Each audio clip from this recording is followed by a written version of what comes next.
Allah itu diambil dari kata walaha yalihu ilahan. Sebenarnya kata-kata Allah diambil dari itu. Walaha asal kata dari gelisah. Walahatil bibniha. Seorang ibu gelisah dengan putranya. Kegelisahan di sini walaha itu karena rasa cemas berangkat dari rasa cinta. Kok bisa Allah diambil dari kata kegelisahan? Para ulama mengatakan bahwa orang yang tidak mengenal Allah dia akan mengalami kegelisahan, selalu bimbang hatinya, kecuali ketika hatinya mantap setelah dia ma'rifatullah, dia telah mengenal Allah.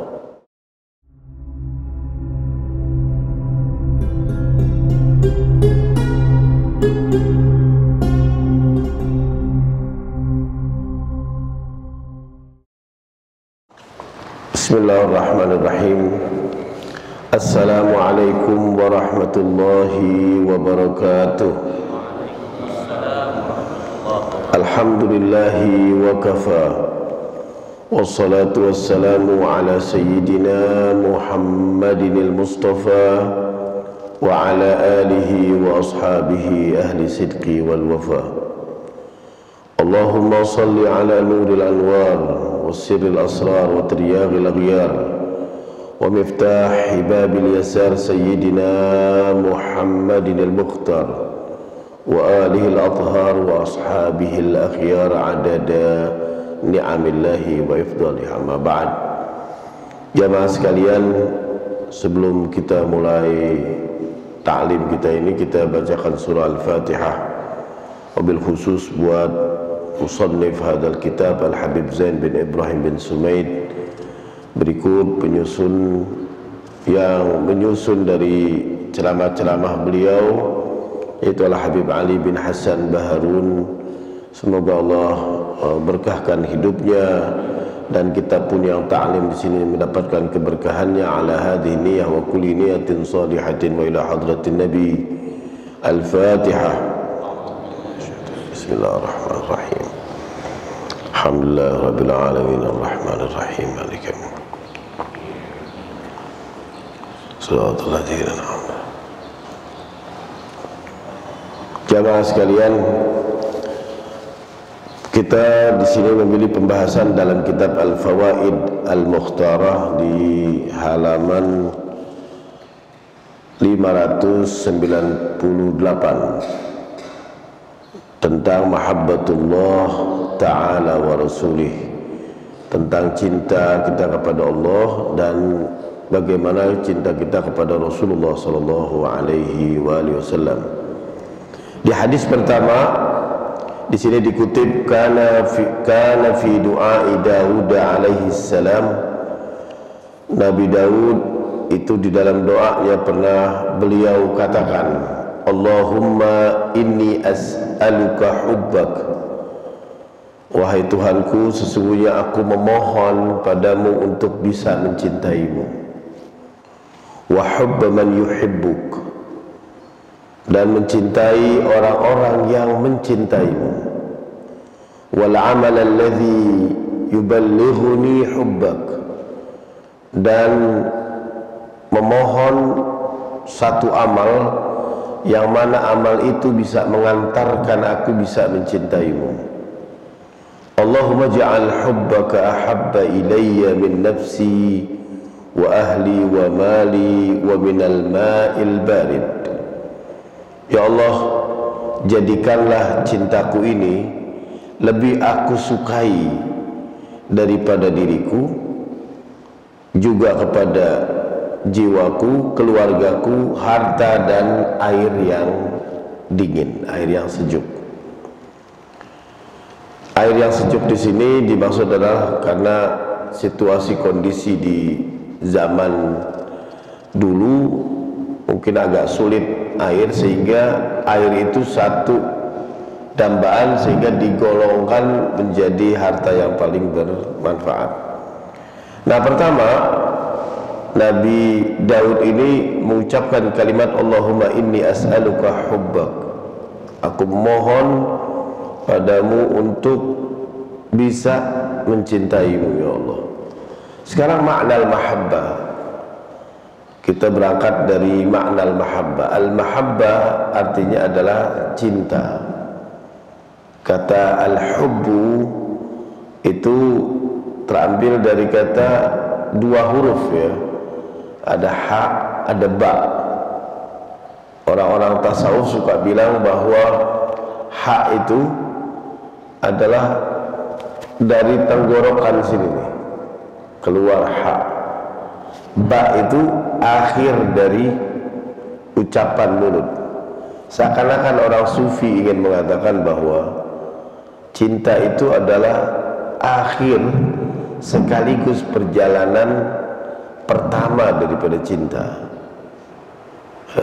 Makanya Imam Al-Ghazali itu pernah mengatakan fa innal mahabbata lillahi azza wa jalla hiyal ghayatul ulya minad darajat wa darwatul qaswa minal maqamat. Jadi sebenarnya cinta itu adalah dia tidak pernah ada akhir, nggak pernah ada permulaan. Andaikan suatu saat ada pembahasan yang di akhir, itu bukan akhir dari cinta, itu adalah hasil daripada cinta. Seperti kasyauqi wal unsi wal ridha, seperti kerinduan, kemesraan dan keridhaan. Dan andaikan, kata Imam Ghazali, di permulaan ada satu pembahasan, itu bukan pembahasan pertama dari cinta, itu adalah muqaddimatun min muqaddimatiha. Itu hanya opening, hanya permulaan dari pengantar-pengantar cinta. Nah, oleh karena itu cinta itu al-hubbu itu tidak berawal, tidak berakhir. Dia merupakan awal dan akhirnya di tengah-tengah. Nah, oleh karena itu kata-kata al-mahabbah yang di sini kata Nabiullah Daud alaihi salatu wassalam, agar aku memohon bisa mencintaimu ya Allah, tandanya apa? Kita harus kenal dulu siapa itu yang dicintai. Gak mungkin kita tiba-tiba mencintai sesuatu kita tanpa mengenal, tanpa ada pengalaman, tanpa pernah ada pertemuan sama sekali. Makanya Imam Ghazali dengan indah mengatakan la yutasawwar mahabbatun illa ba'da ma'rifatin wa idrakin. Cinta itu nggak mungkin kegambar kecuali ba'da ma'rifatin wa idrakin, setelah mengenal dan tahu siapa yang dicintai. Ada orang, nggak mungkin kan ada orang tiba-tiba jatuh cinta ditanya sama siapa, nggak tahu sama siapa, nggak mungkin.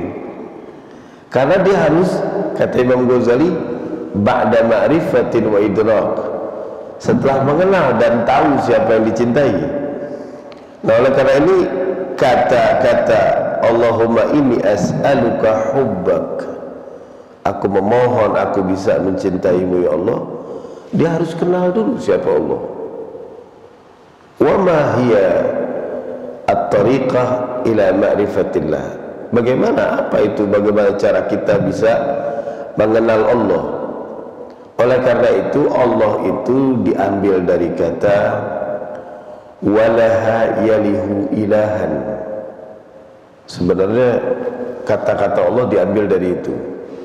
Walaha asal kata dari gelisah. Walahatil bibniha, seorang ibu gelisah dengan putranya. Kegelisahan di sini walaha itu karena rasa cemas, berangkat dari rasa cinta. Kok bisa Allah diambil dari kata kegelisahan? Para ulama mengatakan bahwa orang yang tidak mengenal Allah, dia akan mengalami kegelisahan, selalu bimbang hatinya, kecuali ketika hatinya mantap setelah dia ma'rifatullah, dia telah mengenal Allah. Nah, oleh karena itu nama-nama Allah pun kalau kita rinci lihat daftarnya itu, banyak nama-nama Allah itu yang selalu berunsur kepada cinta dan kasih sayang. Contoh, umpama ada kita lagi main ke tempat teman atau ke tempat alumni, tiba-tiba dia punya anak namanya persis dengan nama kita. Kok namanya sama? Oh, dia ini pengagum, atau tafaulan lah, namanya pengagum kamu. Itu sebagai bukti orang ini cinta, tandanya kalau dia memakai nama yang disukai, ya. Sama Allah begitu cintanya kepada orang yang bertaubat, sampai zatnya itu dinamai persis seperti orang yang bertaubat. Orang yang sering bertaubat itu disebut tawwab. Allah begitu cintanya kepada orang yang bertaubat, sampai zatnya pun persis dinamai orang-orang yang bertaubat. Makanya kalau di dalam Al-Quran itu, kalau orang yang sedikit mengerti bahasa Arab, dia akan bingung. Apa? Innallaha yuhibbut tawwabin wa yuhibbul mutatahhirin. Atau Allah juga sebagai huwa tawwabur rahim. Kata-kata at-tawwab itu berarti artinya dua. Bisa jadi orang yang sering bertaubat karena dia sering berbuat salah dan bertobat. Bisa jadi at-tawwab itu artinya selalu menerima taubat. Jadi kata ulama sufi, begitu cintanya Allah kepada orang-orang yang bertaubat, sampai zatnya pun dinamain dirinya sebagai orang-orang yang disebut at-tawwab. Begitu cintanya. Makanya di dalam Al-Quran dipisah antara innallaha yuhibbut tawwabina wa yuhibbul mutatahhirin. Kenapa enggak langsung innallaha yuhibbut tawwabina wal mutatahhirin? Karena cintanya kepada orang yang bertaubat dengan cintanya orang yang mensucikan dirinya berbeda. Ada yang lebih dicintai ketika orang yang sering bertaubat. Begitu cintanya Allah kepada orang mukmin, sampai zatnya pun dinamain mukmin, al-mu'minu. Mukmin orang yang beriman kepada Allah. Sedangkan sifat Allah al-mu'min, yang memberikan rasa aman.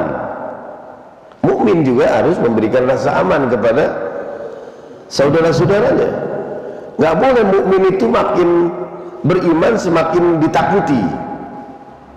Kalau kita mungkin berbeda. Ada sebagian orang mengatakan semakin imannya tinggi semakin menakutkan wajahnya.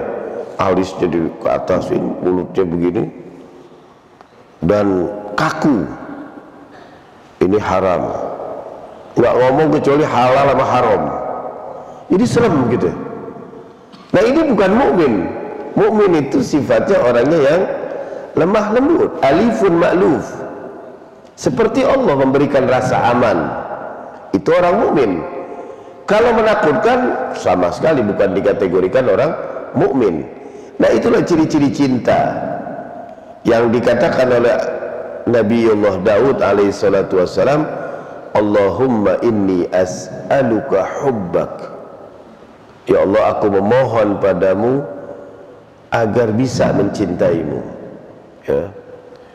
Nah, di antara yang Allah cintai ini, kita juga harus siap bagaimana kita ini dicintai sama Allah. Ada satu mungkin pembahasan yang harus kita fahami, bahwa ketika Allah cinta, bisa jadi kita ini nggak siap ketika Allah mencintai kita. Kapan? Ada satu hadis yang mengatakan, idza ahabballahu qauman ibtalahum. Atau dalam hadis lain mengatakan, idza ahabballahu 'abdan ibtalah. Apabila Allah mencintai hambanya, Allah akan tenggelamkan dia di dalam ujian. Mungkin pertanyaannya, mestinya kalau cinta itu mbok ya dikasih rezeki yang banyak, dikasih kesehatan. Ya kan, kalau orang kalau cinta kepada seseorang pasti sering dikasih hadiah, kasih coklat, kasih apa, dikasih uang, itu cinta. Kalau nguji terus, ngetes dulu, ini bukan cinta. Tapi menarik, apa maksud kalimat Allah mengatakan idza ahabballahu 'abdan ibtala? Apabila Allah cinta kepada hambanya, Allah akan tenggelamkan dia di dalam ujian. Maksudnya adalah Allah itu ingin mengeluarkan bakat kita yang terpendam. Sebenarnya ini kita punya kecerdasan luar biasa, punya kemampuan luar biasa, yang mana kecerdasan dan kemampuan yang luar biasa itu baru keluar kalau Allah uji pada diri kita.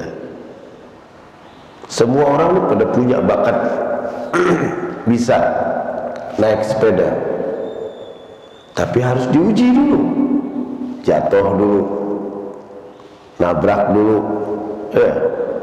ada yang masuk ke sungai dulu, harus dilewati itu, nanti baru bisa. Bakatnya baru bisa setelah mengalami ujian demi ujian. Anak saya bisa renang setelah kapan? Setelah mengalami ujian demi ujian. Harus capek dulu, harus minum air dulu, harus merasakan matanya merah dulu, tangannya pada biru dulu. Di beberapa tempat dia baru bisa memenangkan lomba renang. Kapan itu bisa mengalahkan orang? Setelah ujian demi ujian itu terjadi. Nabi besar Muhammad sallallahu alaihi wasallam pun demikian. Allah uji dulu satu demi satu.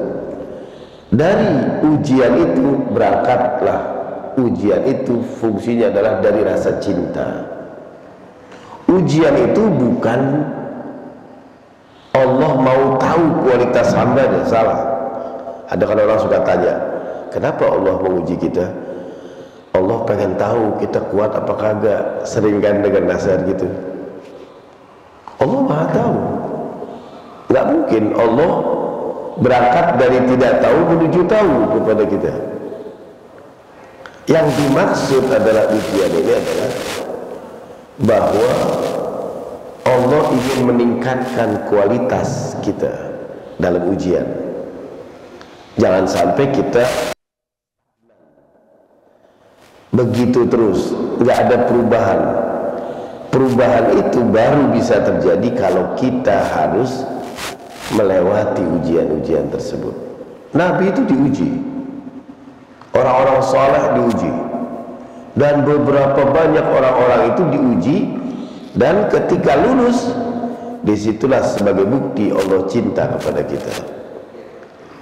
Nah, oleh karena itu berkali-kali dikatakan cinta itu, ujian itu, al-imtihan yaj'alun nas minal hazimati nasran wa minad du'fi quwwatan wa minal mararati halawatan. Ujian itu menjadikan manusia itu minad du'fi quwwatan, dari lemah menjadi kuat, wa minal mararati halawatan, dari getir menjadi manis, wa minal hazimati nasran, yang tadinya kalah kemudian menjadi menang. Itu dari ujian semua. Tidak mungkin satupun orang yang tidak lolos dari ujian. Itu sebagai bukti cintanya Allah Subhanahu wa taala. Kadang kita berdoa dan berpikir, apa Allah nggak cinta kepada kita? Padahal kita sudah berdoa. Katanya ada ayat Al-Quran mengatakan, wa idza sa'alaka ibadi anni fa inni qarib. Apabila aku memohon bertanya kepada Tuhanku, katakan aku dekat. Ujibu da'watad da'i idza da'ani. Aku akan jawab doanya orang yang memohon padaku. Ini aku dari tadi berdoa, nggak dikabulkan sama Allah. Bagaimana ini cara ngejawabnya? Jawabnya kita harus bisa bedain farqun baina istijabati du'a wa qabulil hajah. Berbeda antara dikabulkannya doa dengan diturutinya permintaan kita, itu berbeda. Doa itu dikabulkan semua. Keperluan kita belum tentu. Kok bisa? Karena Allah melihat kualitas kita. Kita siap gak dengan apa yang dikasih sama Allah? Saya ini, potongan saya ini pengen alim, sealim Ustadz Husin atau sealim Ustadz Quraisy. Saya berdoa, doa saya diterima sebagai khazanah pahala bagi saya. Tapi untuk dikasih alim cerdas seperti Ustadz Husin, Ustadz Quraisy atau siapa orang-orang alim, mungkin Allah tunda. Kenapa? Belum alim aja udah sombong, apalagi dikasih alim. Ada orang pengen berkali-kali doa, pengen umroh, ya Allah pergi. Dan setiap ada orang pergi diminta, panggil aku dong haji ke umroh. Bisa jadi doa kita diterima, tapi bisa jadi juga keperluan kita itu nggak diturunkan. Jangankan umroh, pergi ziarah ke tempat dekat-dekat aja banyak selfie-nya ya, banyak fotonya, banyak ini. Khawatir di sana tuh nggak jadi umroh loh, banyak-banyakan foto. Dan berkali-kali kita bisa lihat ada orang yang pulang dari umroh atau apapun kegiatan mau ibadah haji, nggak ada nilai-nilai spiritual, sibuk foto sama onta, pakai kacamata, ntar dikirimin ke grup keluarga. Itu suaminya ngelihat ada grup foto lagi umroh lagi, pusing lagi, istrinya ngomel lagi, tuh dia bisa umroh, kita nih kapan umroh? Kan kesian. Efek-efek begitu bisa jadi Allah tunda itu. Karena apa?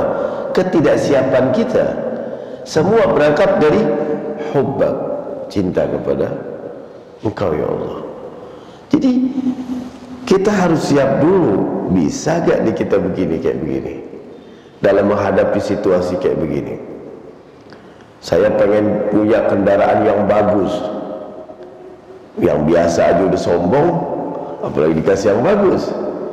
Atau bisa jadi tetangga kita nggak siap dengan kita yang punya semua. Kita punya bagus, selesai kita siap, tetangga nggak siap. Kita gara-gara kita yang punya, tetangga malah jadi dosa ngomongin kita. Tuh orang padahal biasa aja, bisnis udah punya mobil ini aja, udah punya ini, ngomongin. Kenapa? Ini Allah menyelamatkan yang di samping ini daripada kita. Ada yang jauh lebih penting. Oleh karena itu ketika Allah mengatakan idza ahabballahu 'abdan ibtala, apabila Allah mencintai satu hamba, seorang hamba, maka Allah tenggelamkan dalam ujian. Bukan berarti Allah itu tidak mencintai hambanya, tapi justru Allah ingin menyelamatkan hambanya dari apa yang dia pinta. Kita punya event, pengen ada acara, mengundang penceramah yang terbaik, mengundang tim hadroh yang terbaik. Di satu perusahaan diajukan sama bosnya. Bosnya ngelihat, waduh, ini penceramahnya mahal ini, dicoret. Bisa ganti sama yang lain nggak? Oh, ini tim hadrohnya mahal juga ini, ganti sama yang lain. Oh, ini makanan kok yang mewah-mewah, nggak usah nasi mandi nih, nasi wudhu aja. Nasi mandi, nasi wudhu aja ganti. Oh, jangan kambing, ayam aja. Semua diseleksi sama bos. Kita tugasnya mengajukan kan. Begitu juga ke Allah. Kita memohon permintaan kita apapun, Tapi sampai artinya sampai di kehariban Allah seleksi itu. Oh, ini nggak ada potongan nih, punya mobil bagus. Oh, ini jalan-jalan aja genit banget, motor mulu, apalagi umroh nih. Ini dicoret tuh. Tugas kita minta. Adapun yang disetujui sama Allah berbeda. Makanya dari jauh-jauh Nabi katakan, ya ibadallah, antum kal maradha. Wahai hamba Allah, kamu bagaikan pasien. Wa rabbul alamin kat tabib. Allah itu bagaikan dokter. Fasalahul marda fima ya'lamuhu at-tabib wa tadbiruhu bih. Baiknya tuh, maslahatnya itu pasien tergantung dari dokter yang kasih resep, yang kasih saran, yang kasih obat. La fima ya'lamuhu marid wa yaqtarihu. Bukan atas dasar sepengetahuan pasien dan apa yang dikritik oleh pasien. Ala, ketahuilah, kata Nabi, fasallimu lillahi amrah, serahkan urusan ini pada Allah, takunu minal faizin, kamu akan menjadi orang sukses. Jadi lihat gambarannya enak kan, kata Nabi. Kita pasien, ada dokter, kira-kira mana yang lebih tahu? Dokter.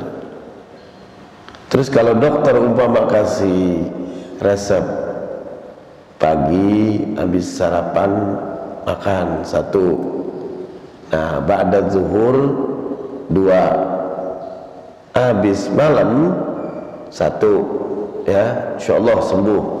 Kita lihat kayaknya lama nih, gimana kalau kita percepat? Pagi 3, habis sarapan 4, malam 5, kan biar enak, sehat. Sembuh gak? Ode berbusa ente mulutnya, kejang-kejang. Iya, kenapa? Lebih lebih tahu daripada dokternya. Nah kita juga begitu, jangan sok lebih tahu dari Allah. Ya Allah, kok doa saya belum diterima, salah saya apa sih? Banyak salahnya, pakai nanya, kepedean kadang-kadang. Salah saya apa sih? Salahnya banyak. Allah menunda itu juga pertama bukan lihat dari ukuran sayang dan tidak, tapi justru Allahumma inni as'aluka hubbak, aku memohon padamu ya Allah agar aku dapat mencintaimu. Cinta itu begitu. Jadi cinta itu bagaimana Allah tahu kualitasnya, sampai Allah tuh harus tahu bagaimana cara memberikannya. Nabiullah Zakaria itu berdoa dari pertama nikah sampai akhir doa minta keturunan, enggak diturutin sama Allah, sampai dibilang wasta'ala ra'su syaiba, ra'si syaiba, sampai rambutnya tuh nyalah sama uban. Apa kata Nabi Zakaria? Falam akun bidu'aika rabbi syaqiyya, tapi dalam doaku aku belum pernah mengeluh sama sekali. Karena doa itu bukan harapannya untuk diterima seluruh hajatnya. Doa itu asal dari kata da'a yad'u, da'wah, saling memanggil. Jadi doa itu diibaratkan adalah bagaimana seorang kekasih dengan kekasih saling manggil-memanggil. Jadi jangan digambarkan setiap mau doa itu mau dikabulkan. Ya bagaimana mau dikabulkan? Kadang-kadang kita aja doanya juga lagi kepepet doang, baru berdoa dekat sama Allah lagi kepepet. Ya Allah, kali ini aja ya Allah, beneran deh nih, lagi butuh. Yalah, lagi butuh dia datang. Ya. Nabi Musa itu dalam sejarah dikatakan Allah itu baru mengabulkan permintaan Nabi Allah Musa alaihissalam itu Itu setelah arba'una sanatan min du'ai Musa kalimillah wa ighraqi fir'auna fil bahri. Nabi Musa itu 40 tahun doanya baru diterima untuk menenggelamkan Fir'aun di dalam lautan. Nabi Musa kalimullah, berbicara sama Allah. Nabi Musa itu dekat sama Allah. Saking dekatnya Allah tuh nanya hal-hal yang ibarat anak kecil tuh, orang tua nanya apa nih yang, jadi saking detailnya. Ingat gak waktu Nabi Musa di surat Thaha itu, wa ma tilka biyaminika ya Musa, di tangan kanan kamu apa wahai Musa? Kata Nabi Musa, qala hiya asaya atawakka'u 'alaiha wa ahushu biha 'ala ghanami wa liya fiha ma'aribu ukhra. Ini tongkatku, aku kadang bertelekan dengan ini tongkat, kadang-kadang gembala kambing, kadang-kadang ngambil hal-hal yang lain. Musa tahu, Allah tahu fungsi tongkat itu, tapi Musa kenapa berlama-lama untuk bicara dalam tanda kutip, na'udzubillah untuk mengatakan ini. Musa berbicara hal-hal yang Allah sudah tahu semua fungsi tongkat, karena Musa ingin berlama-lama berbicara dengan Allah. Kita sholat buru-buru, kita kan lagi sholat tuh bicara sama Allah, lagi dikasih kesempatan berdialog sama Allah, tapi kita buru-buru. Ada yang sholat, saya perhatiin, baru tahu saya, ada orang yang sholat nggak baca loh, ngira-ngira Allahu Akbar, iya begini, kayaknya pantasnya udah ruku nih, Allah, kira-kira. Ada orang kira-kira sholat kira-kira tuh. Jadi nggak baca, nggak apa, yang penting diri selesai, gugur kewajiban, yang penting orang lihat dia lagi sholat, mantesin aja, dirinya mantesin, ukurannya mantesin, apa. Subhanallah, bagaimana kita bisa dicintai sama Allah ya? Nah, berikutnya adalah wa hubba man yuhibbuk, dan mencintai orang yang mencintai engkau ya Allah. Nah, ini berarti kita mencintai para anbiya, para ulama, bagaimana perjalanan mereka itu kita harus ikutin ya. Jadi Nabi itu perlu diceritain dulu tuh tentang orang-orang dulu, agar dia bisa mencintainya, agar kita bisa ambil pelajaran. Allah tuh pernah bercerita kepada Nabi Muhammad SAW bagaimana perjuangan orang-orang dulu agar dia mencintai. Orang-orang dulu juga berjuang. Ketika Allah mengatakan di surah Hud 120, yang mana Allah katakan kepada Nabi Muhammad SAW, apa yang Allah katakan? Wa kullan naqussu 'alaika min anba'ir rusul. Dari tiap-tiap cerita Nabi aku ceritakan kisah-kisah para Nabi. Tujuannya apa? Manusabbit bihi fuadak, tak lain untuk memantapkan hatimu wahai Nabi besar Muhammad. Wa ja'aka fi hadhil haqq wa mau'izatun, merupakan nasihat, wa dzikra lil mu'minin, dan peringatan buat orang-orang mukmin. Jadi Nabi itu perlu diceritain kisah orang-orang dulu agar mantap. Yang berikutnya sebagai nasihat, dia makin cinta. Dan yang ketiga adalah sebagai wa dzikra lil mu'minin, peringatan buat orang-orang mukmin. Sahabat-sahabat juga diceritain supaya dia cinta perjuangannya kepada Allah dan mencintai orang-orang yang dicintai oleh Allah. Dulu Sa'ad ibn Abi Waqqas sama Ibn Abbas itu nanya sama Nabi. Kata Sa'ad ibn Abi Waqqas, ya Rasulullah, bacakan dong satu ayat, aku udah mulai gelisah.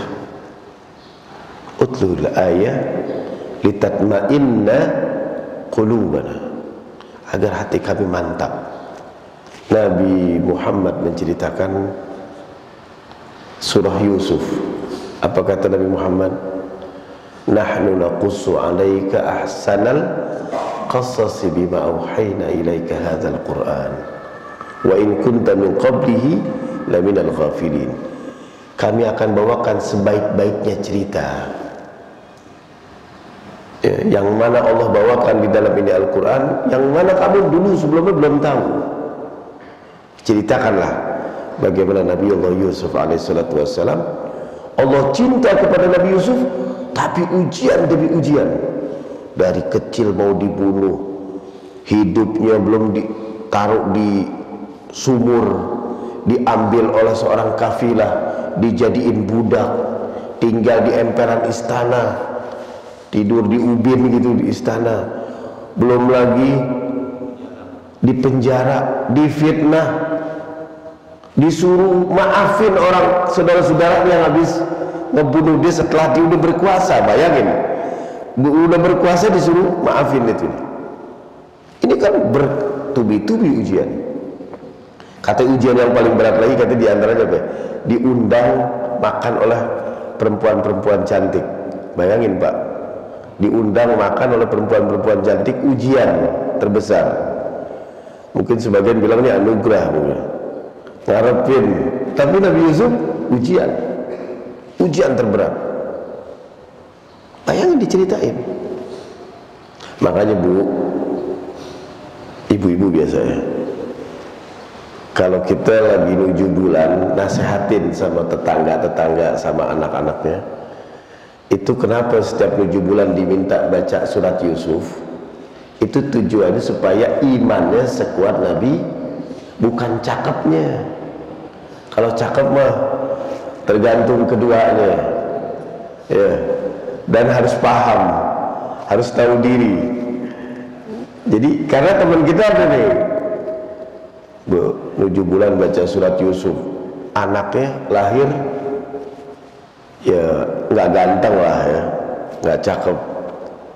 Dia tanya, Bib, kok anak-anaknya begini? Ya lo, bapak ente mana? Ya sama, udah kayak gitu. Jadi jangan ngarepin cakepnya secakep Nabi Yusuf, imannya sekuat Nabi Allah Yusuf, yang mana udah begitu kuat luar biasa. Nih cintanya Nabi Allah Yusuf kepada Allah Subhanahu wa Ta'ala, sampai Nabi Allah Yusuf dikasih kesempatan berdoa. Berdoanya orang cinta kepada Allah berbeda. Apa dia bilang? Dia katakan, Fatirus samawati wal ard, ya Allah, kau menciptakan langit dan bumi. Anta waliyun fid dunya wal akhirah. Rabbi qad ataitani minal mulk, ya Allah, kau telah datangkan kepadaku suatu kerajaan. Wa 'allamtani min ta'wilil ahadits, kau ajarkanku kepadaku untuk menakbirkan kejadian-kejadian. Fatiris samawati wal ard, kau yang menciptakan langit dan bumi. Anta waliyun fid dunya wal akhirah, kau pelindungku di dunia dan di akhirat. Tawaffani musliman walhiqni bis salihin, wafatkan aku dalam keadaan muslim, gabungkan aku bersama orang-orang soleh. Udah diuji, dikasih kerajaan, dikasih top semuanya, Allah persilakan minta apa. Kalau kita udah diuji habis-habisan, Allah tahu nih kita udah lelah benar, Allah tawarin, ente mau apa? Wah, kita sebut apa aja tuh, hajatuna ilaika katsir. Tapi lihat, tawaffani musliman wa alhiqni bis salihin, wafatkan aku dalam keadaan muslim, gabungkan aku bersama orang-orang saleh. Sederhana minta, luar biasa. Itu pecinta Allah sejati.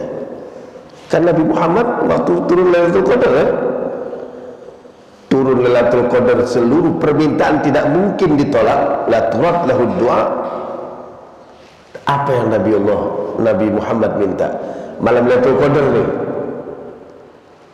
doa nggak pernah ditolak. Nabi Muhammad doanya luar biasa. Orang zuhud beda.